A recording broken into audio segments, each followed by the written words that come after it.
Hello and welcome to CIO Talk Radio. To learn more about the show, please visit www.ciotalkradio.com. Join us on Twitter using hashtag CTR Live, hashtag retail, and hashtag loyalty.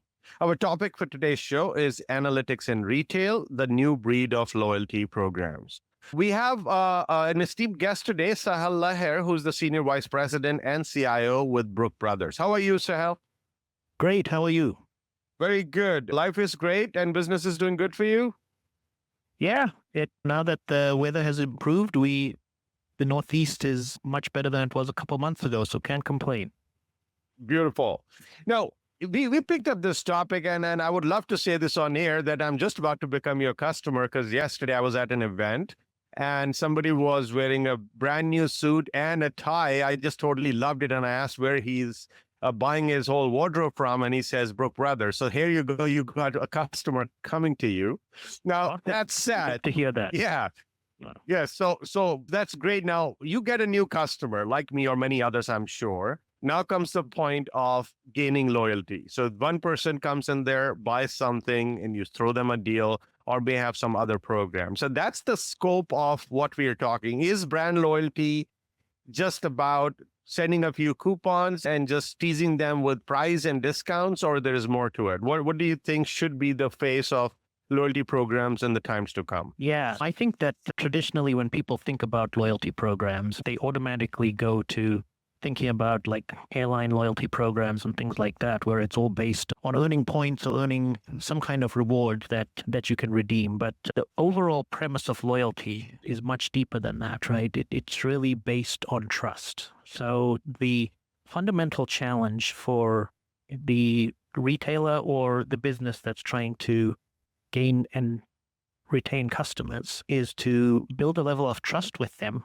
and really make it less about a one-size-fits-all program and really understand how they can improve the experience for that consumer when they do business with them. I think the reward piece traditionally has a backfiring because a lot of times people have too many conditions and too much fine print and exclusions that basically makes the rewards, it dilutes the loyalty program altogether because the rewards are so hard to use.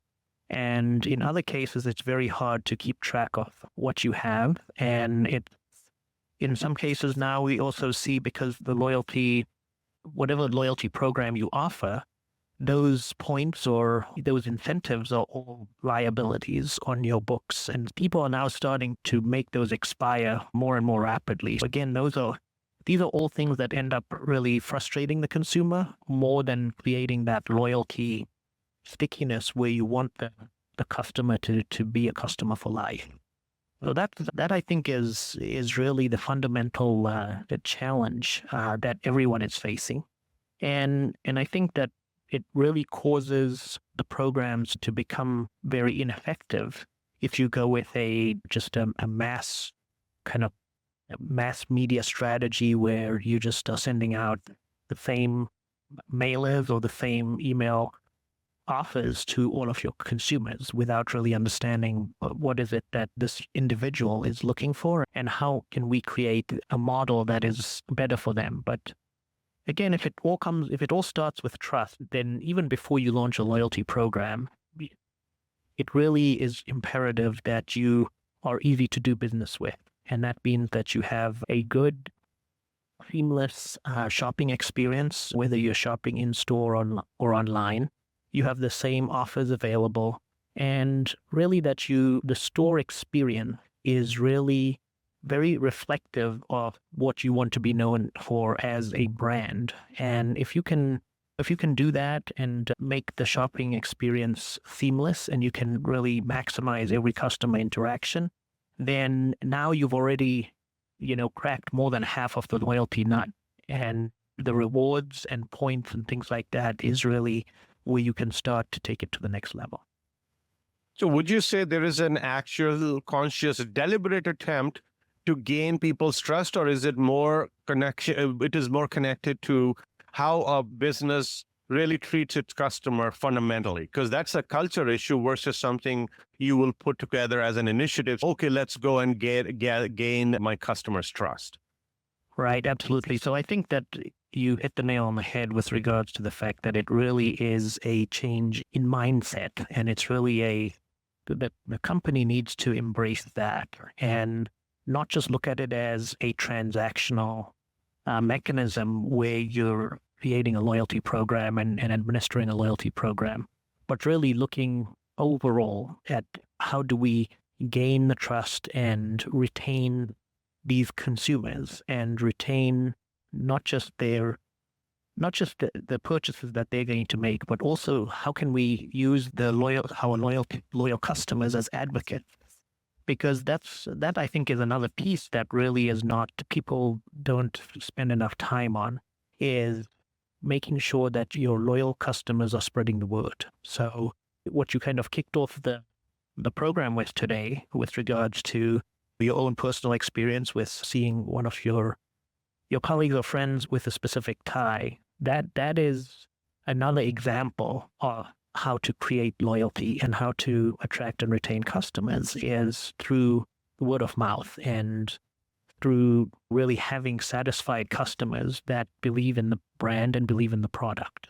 And I think that the product piece is also extremely important, because if you, again, depending on which segment you're in. So for us at Brooks Brothers, it's always been about creating a quality product and creating a quality product that consumers appreciate and consumers really see that there's a noticeable difference in how they're treated. And there really needs to be an element of white glove service.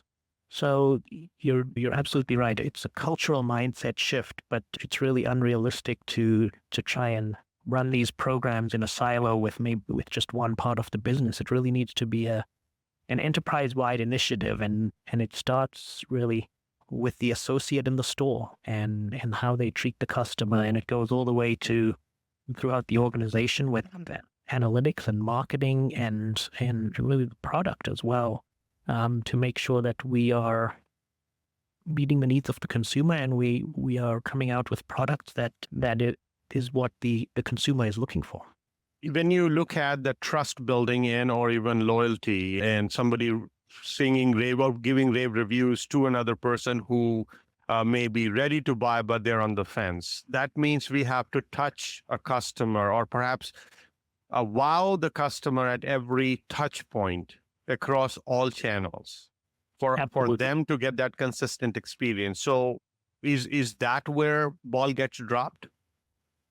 I think the ball gets dropped. Certainly, I think that the silos across channels is a very big one. And I think that when you are difficult to do business with because you have inconsistent experiences on your website versus what you can get online, when you don't have the ability to really, make it seamless by opening up your entire supply chain and having inventory you have an inventory visibility that's really universal. And it's no longer, to your point, it has to be delight the customer, maximize every interaction. And so that means that for a brand like us, where we have a very large assortment, right? Even our largest stores are not going to be able to carry every single size, color, and style of every product. That's just unrealistic. And so you can do, the merchandising teams and the planning teams do a very good job of coming out with store layouts and the visual merchandising component to get our product into stores. But ultimately, there are going to be times which inevitably you come into the store and you don't find the product that you want. And I think the difference between building that loyalty and that trust and having the customer leave and be disappointed and go elsewhere because you're unable to give them what they need is really a very big differentiator. It really is imperative that people break down the silos across channel and look at how do we, if you come into the store and we don't have the shirt that you need in a 1532 in the specific color that you've picked in a slim fit, that we can get it for you very quickly. We can either get it for you from another store, or we can ship it to your home and make it seamless for you. And that should be done without having to then initiate yet another transaction and stand around for 10 minutes while we get on the phone and call the call center and place an order. It really needs to be one one seamless experience. So if you're buying 3 things and we only have 2 in stock, it should be one transaction. And we shouldn't ring you up for the 2 and then have you stand around for 10 minutes. So those are the channels thing, I think, is a very key point you bring up, because we are in a different world. I mean, retail, the basic facets of retail have not changed, but the digitalization of the industry and the fact that we are now in a demand and deliver world where the customer demands and we have to deliver across all touch points is really a different game. And it really requires a very different approach and type of service. Now, one fundamental question I have is, I'm not sure if I grew up listening to this intense loyalty program business. If we treated our customer right, people will just flock into those stores or those outlets. And they never had to do much of so-called special tactics were not deployed to attract and or retain customers. So the basis of this deliberate attempt, is it coming because your competition is snatching away customers, or we are not doing something right? Or we fear that we are not doing something right? So honestly, I think that there's two main drivers, in my opinion. I think the first is that we certainly live in a much more competitive world than the days of old. And now you see a lot more the ability to find any kind of, really anything you want, anytime, anywhere, is just widespread with the internet and the online world.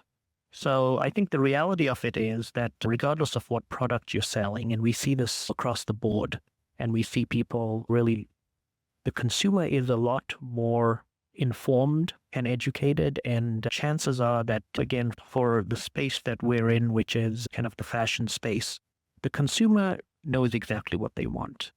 And the reality is that while every brand has what makes them unique and the special sauce that kind of make customers love the product and love the brand, the reality is that that only takes you so far. And our chairman and CEO recently made a comment about the fact that we're a 197-year-old retailer.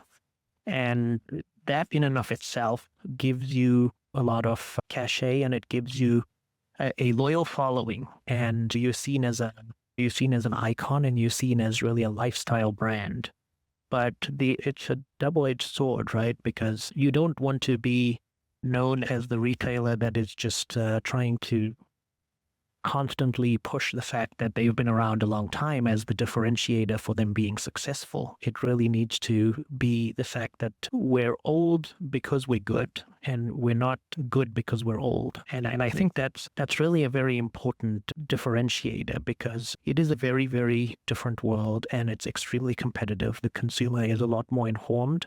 And the reality is that if you make it difficult to interact and transact with, the consumer is going to go elsewhere, regardless of what loyalty you do have built up.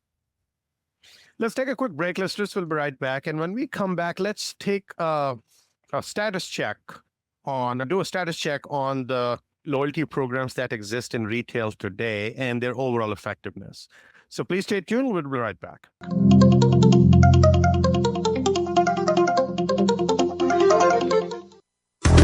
HP is proud to sponsor this program. Find out how the HP as a service solution for SAP HANA can help you gain instant, impactful business results without capital investment by logging on to hp.com. Transform information into intelligence and a competitive advantage with a full spectrum of SAP HANA products and services from HP, a global SAP hosting partner. Bosch Software Innovations is proud to sponsor this program. Visit www.bosch-si.com/connected manufacturing to find out how Bosch can help you improve your operational performance and become a manufacturing industry leader in a connected world. Change the way you predict, manage, and produce outcomes. Bosch Connected Manufacturing.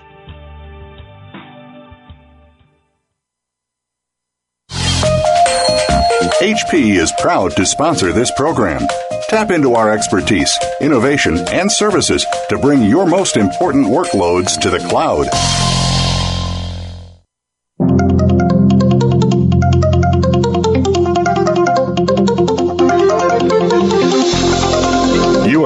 to CIO Talk Radio with Sanjog Aul. To learn more about the show, please visit www.ciotalkradio.com. If you have a question or comment, call toll-free at 1-866-472-5790. That number again is 1-866-472-5790. Now, back to the show. Here's Sanjog Aul. Welcome back. So what is the current status of loyalty programs today?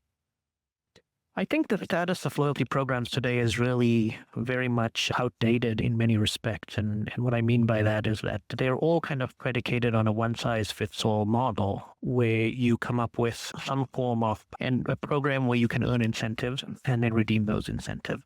But there is very little personalization or differentiation to really segment that program across your customer base. I think the focus really needs to shift to a lot more personalization. And there is, I think the days of having a generic loyalty program where everyone earns and redeems the same rewards has really ended. And I think today's consumer is looking for something very different.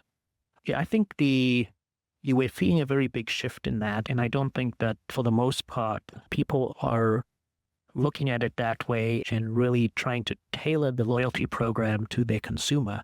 It really is still how do we send more offers, or how do we send more coupons or special rewards, etc. So that, I think, is really how I would classify at a high level the landscape of loyalty programs. And I think that in turn represents the opportunity. Now, you mentioned that traditional loyalty programs will not work. So what would be a good way to define the tenets of a good, effective loyalty program in today's day and age? How do we define that whatever we are doing today, what can be pulled out of it versus what could be introduced for it to be a good package? Yes, absolutely. I think creating an effective loyalty program really hinges on consistent execution and high quality service. And I think that once you have that piece that kind of takes care of the trust piece that we talked about at the beginning, then we really get into being able to transactionalize the loyalty program. And I think some of the biggest components are really to understand how are we aligning our loyalty tactics with the long-term experience that customers need and value as from us as a brand. And that requires really, I think this is a good segue into another piece that we want to touch on, which is really one of the focuses of today's program, which is analytics. And I think that as far as analytics go, we're really just scratching the surface in terms of understanding the consumer. Everyone has a lot of data about their consumer in their own systems. And then, as we all know, and with social media and the fact that data is being collected at every point in our daily lives, whether we know it or not, that includes everything from whenever you swipe your credit card or whenever you swipe a loyalty card, all of that data is being collected. And there are companies that are taking that and really trying to convert that data into insights. And I think that is where the imperative is for retailers to go as well. Really moving away from just everyone kind of patted themselves on the back by saying, yep, we collect a lot of data about our consumers, so we're doing a really good job. We really understand very well what the customers are buying, etc. But it really goes beyond that, and it really requires thinking outside of the box. So for a nickel, you can buy several hundred data elements of almost anyone in the US, and that includes everything from what types of restaurants are you spending money at based on your credit card spending patterns, what kind of vehicles do you drive, and what are your tastes and interests. And that data can really augment the data that you already have, which is more transactional in nature and limited to your brand, to understand the consumer better and proactively look at how do we engage with this consumer. And I think the best part of it also is that in terms of loyalty, right? I mean, loyalty is not just about retaining your consumer, it's also about attracting new consumers and growing your consumer base, which really ultimately is a very large challenge for everyone today. when you start looking at it in that light, you really can look at maximizing the use of insights from other external data sources to see people that have tastes that are similar to your brand, but may not be your customer today. And then target programs to really make them a consumer and make them a customer for life. I think the data piece is really critical and is really something that is overlooked. And I think everyone really has a lot of data, but I don't think everyone has a lot of insight.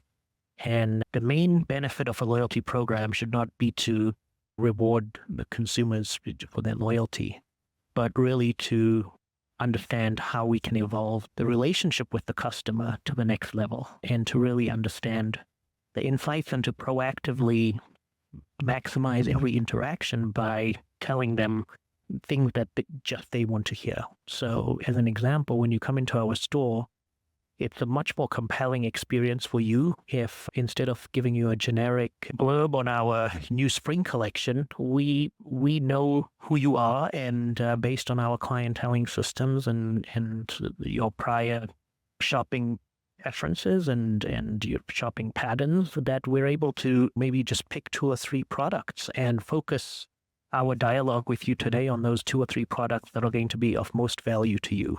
And that is a lot more impactful than, again, the generic interaction, which is the same speech that every consumer hears when they walk through the door because there's a new collection.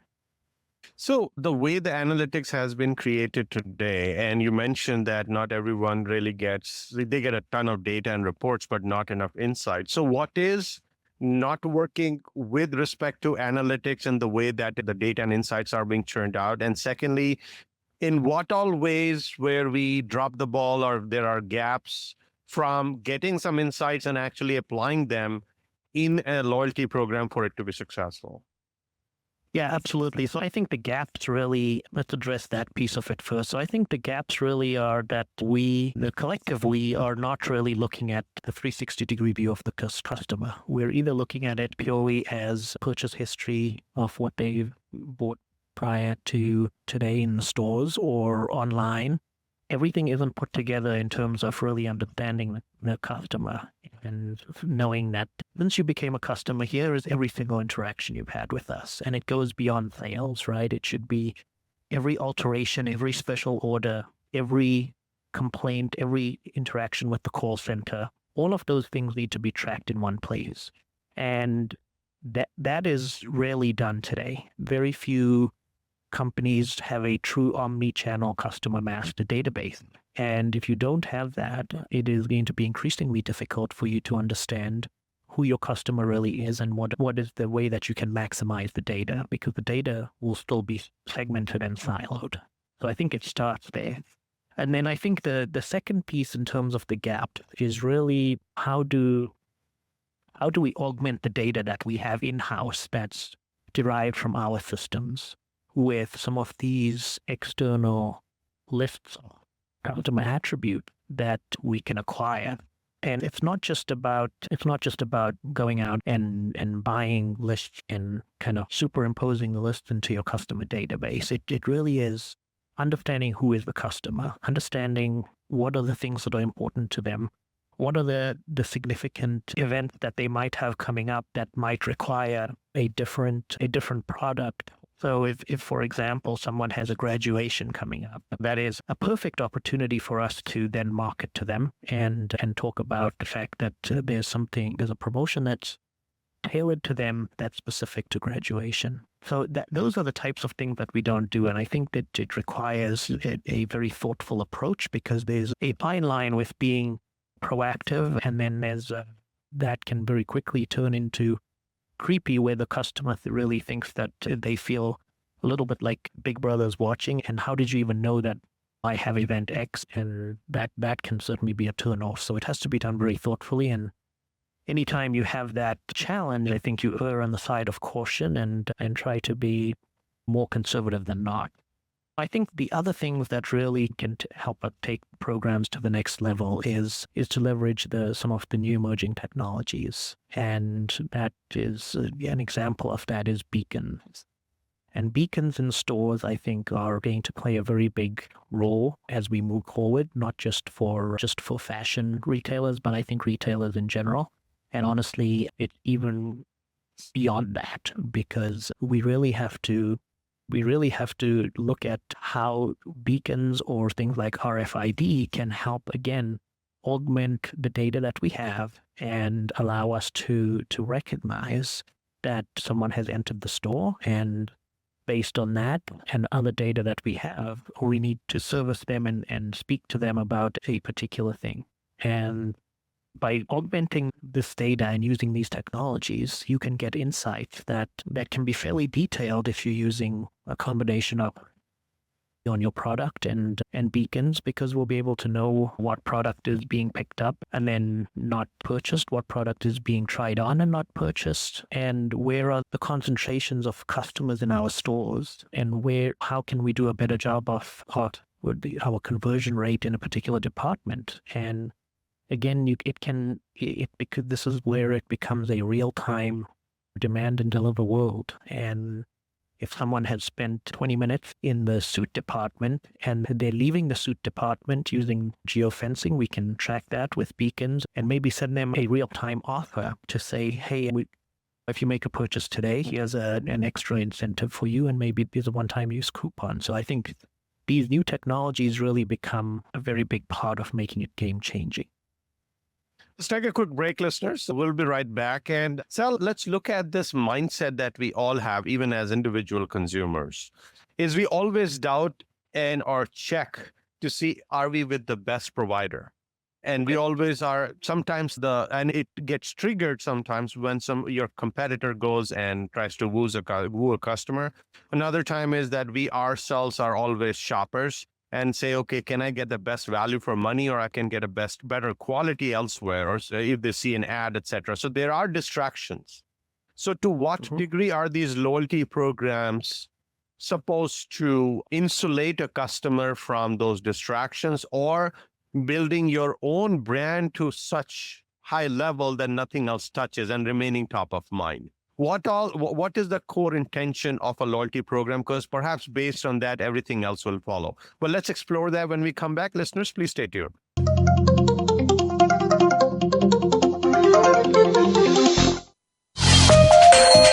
HP is proud to sponsor this program. Tap into our expertise, innovation, and services to bring your most important workloads to the cloud. Bosch Software Innovations is proud to sponsor this program. Visit www.bosch-si.com/connected manufacturing to find out how Bosch can help you improve your operational performance and become a manufacturing industry leader in a connected world.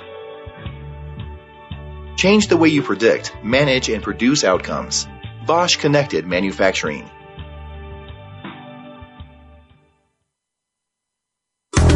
HP is proud to sponsor this program. Find out how the HP as a service solution for SAP HANA can help you gain instant, impactful business results without capital investment by logging on to hp.com. Transform information into intelligence and a competitive advantage with a full spectrum of SAP HANA products and services from HP, a global SAP hosting partner.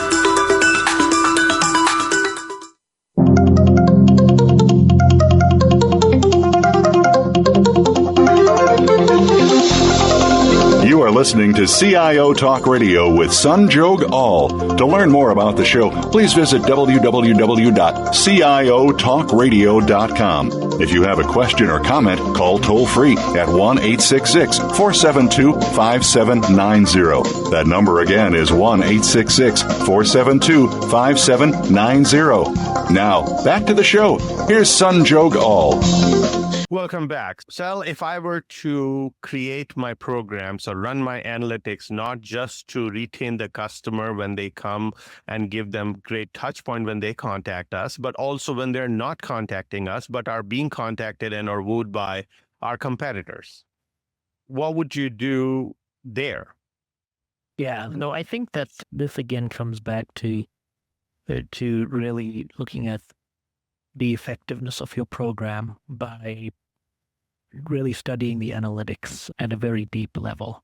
Because to your point, there are two dynamics here. One dynamic is that your competitor has launched a program that is a slightly different flavor of what you have, and it's taking some of your consumers and having them be wowed by that.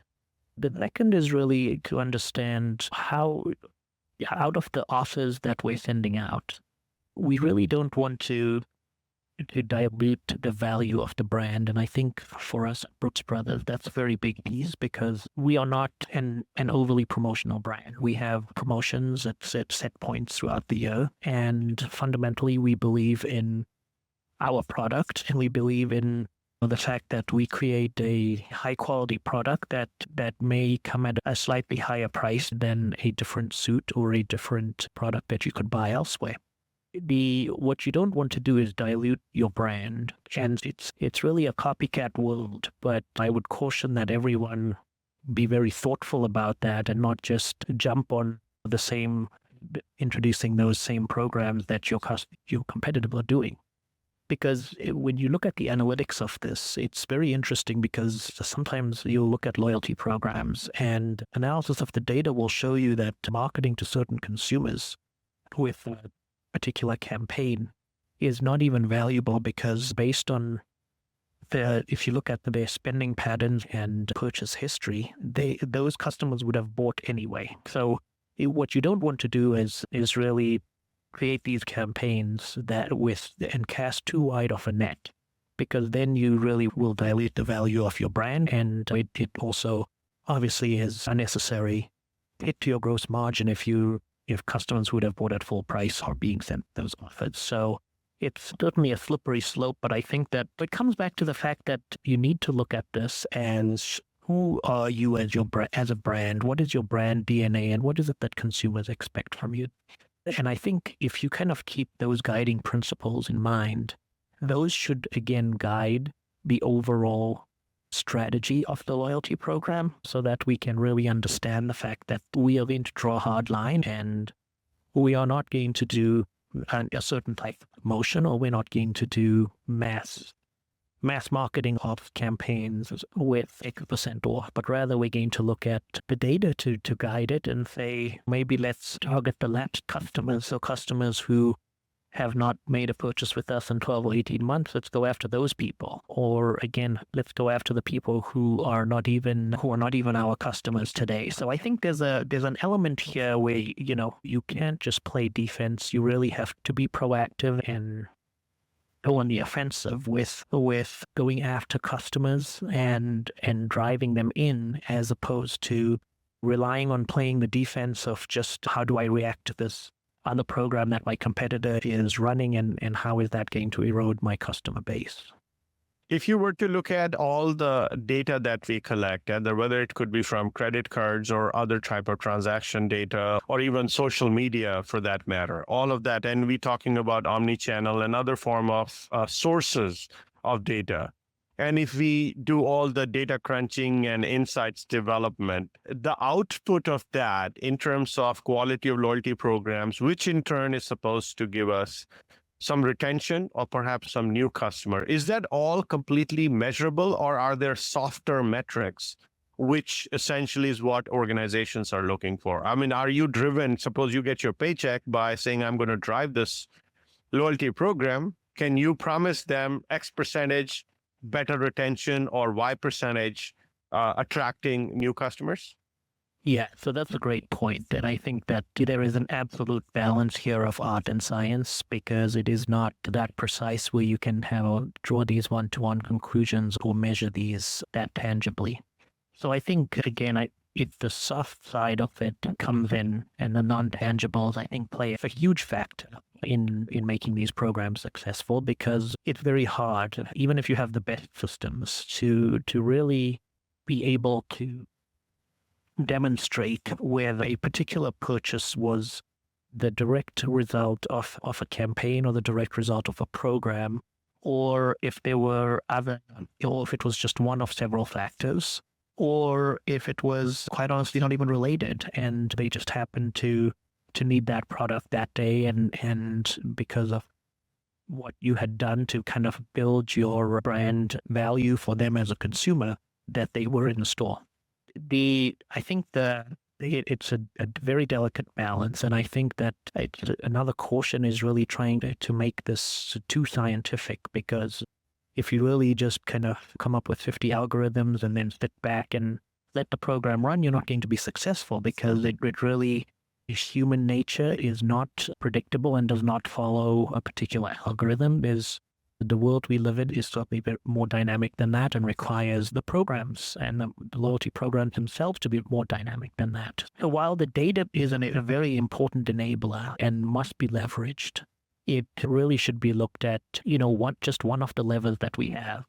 And I think all of the other pieces, which are the non-tangibles, and really building your brand image and really making sure that customers understand what differentiates you, is extremely important, because we've seen this certainly in other segments where, for example, showrooming was really taking away a lot of business from brick and mortar companies, because if I needed a washing machine, for example, I would go in and I would go to Best Buy or Home Depot, and I would look and touch the machine and pick out the one that I really like. But 9 times out of 10, people would then walk out of the store, and again, the new world we live in, the customer's more empowered, and they would just search online to get that product at the lowest price, and you could most of the time find it at the lowest price online, even if you have to have it shipped to you, with now pre-shipping being a very big differentiator. So that analogy, I think, is very important, because if you understand what your brand means, then you will be able to, again, rather than having to rely on playing defense to react to something that's happened, you'll be able to know that there's certain things that you have in your favor that you can leverage. And then the science part of it really can take you to the next level, because you can really tailor your program to just particular segments of your business.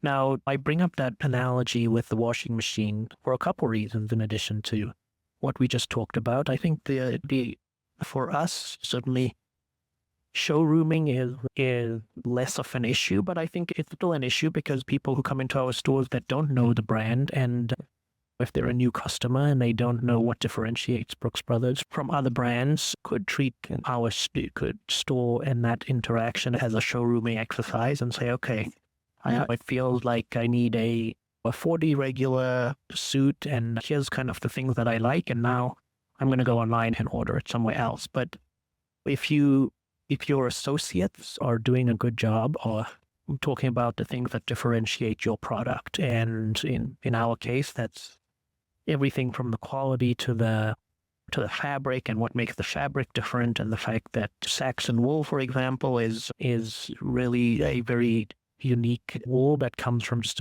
one certain kind of sheep, and it's the highest quality. It's specific to Brooks Brothers. That makes it a lot more compelling, and it makes the consumer really understand the fact that you have a unique value proposition here. And while I could go online and probably buy a suit for a few bucks cheaper online, I'm not going to get the Saxon wool or the things that make our product unique.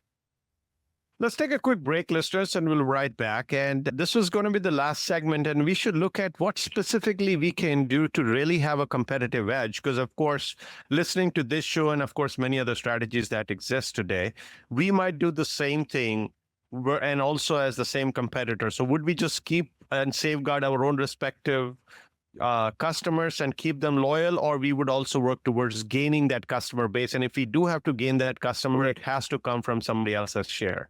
So what is this loyalty program going to be, so that we in our own organizations are looking at doing something, not what just our competitor does, but also innovate? So what's the innovation that's being done today? How is analytics helping it? And what is the outcome of those innovations, so that there is some light at the end of the tunnel? Please stay tuned, listeners. We'll be right back. Bosch Software Innovations is proud to sponsor this program.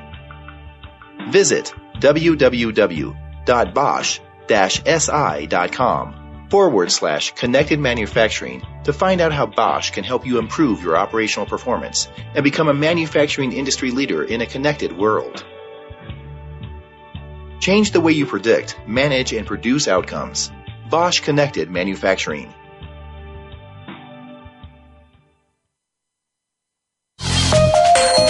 HP is proud to sponsor this program. Tap into our expertise, innovation, and services to bring your most important workloads to the cloud. HP is proud to sponsor this program. Find out how the HP as a service solution for SAP HANA can help you gain instant, impactful business results without capital investment by logging on to hp.com. Transform information into intelligence and a competitive advantage with a full spectrum of SAP HANA products and services from HP, a global SAP hosting partner.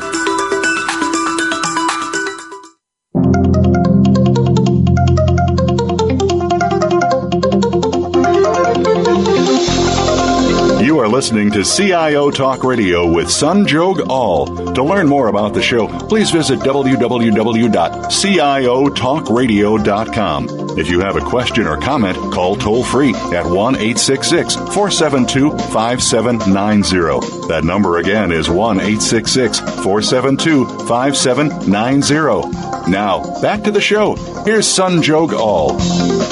Welcome back. So if you were to look at the competitive edge in all of this, that's what your business leaders would want out of all of this exercise. Same old is not going to fly. So what's so special? What's new? What's different that you'll do? Yeah, no, I think that the key thing here is to really learn from the mistakes of the past as a starting point, right? We talked in the first segment of the program about the fact that what are some of the turnoffs to loyalty programs traditionally? And for one that a lot of people can relate to, I'll talk about the travel industry. In the travel industry, people have recently been turned off the loyalty programs because what some of the companies have done is made the rewards unattainable, or if they're not unattainable because of the bracket being set so high, but it's also decreased the times where you can use them. So there's more blackout periods. It's confusing. And then the piece where it expires before you use it is another big turnoff. So I think going with some of those lessons learned and trying to avoid those and really coming up with a program that is simple and it's something that the customer understands, it's transparent, and it's not one where the customer is going to perceive or come away with the perception that the redemption's not worth the effort, right? Because if your program is structured in such a way that 80% of your customers are never going to reach a particular or bracket, then you've missed the mark as well.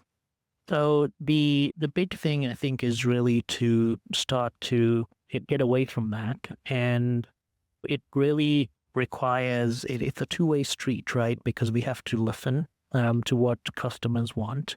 And then we have to make sure that we have a multi-channel loyalty strategy that is really built on solid execution of the customer's expectations. You'd be surprised. I think the omnichannel piece, again, is a key one. And I think not enough companies really integrate that across channels. So a lot of times my online purchase goes untracked or unrewarded, and that's a miss.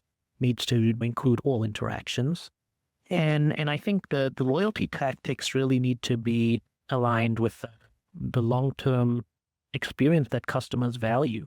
So this really requires identifying patterns of behavior, right? That again are insights you can draw from your data, and you can look at lifetime value of customers, and you can look at how you can monitor changes to a customer. And an example of that is we have a line called Red Fleece, which really targets the younger millennials, and I think that is a very good example of where loyalty program done right can continue to engage and retain a customer by understanding that they're now going from, for example, they're graduating college and they're going into the workforce, and maybe now they're going from their regular job to grad school and back into the workforce. And I think those things really are important to understand, because you can target the customer in different ways when you understand those types of dynamic. And any changes to their income or their monthly spend or other predictors of high lifetime value need to be taken into account. And a lot of times, again, this is going to require augmentation of external data.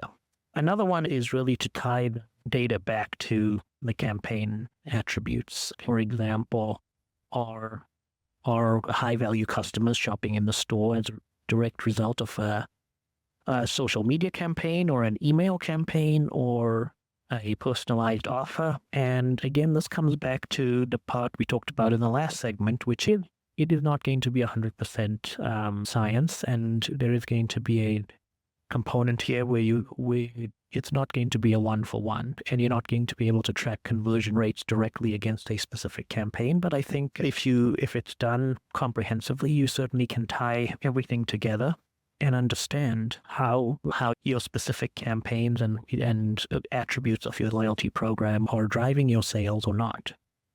I think the one other piece, I know we're coming towards the end of our time here, is that there's data out there that talks about customers, and they say that personalized offers are most impactful, right? And I think I'll just reiterate the personalization component as well, to say that starting, or if you are yet doing it, then continuing the personalized approach of offers will really increase loyalty to the retailer over time. And there's actual hard evidence that shows that in terms of metric, but then there's also surveys and other things that, McKinsey and Gartner and those folks have gathered from some pretty detailed analysis and polling of consumers. And then I think the one final piece that I'll touch on is that we just need to make our customers advocates as well, right? We need to make them brand advocates and make them understand exactly what it is that makes us unique and why they should spread the word about our brand.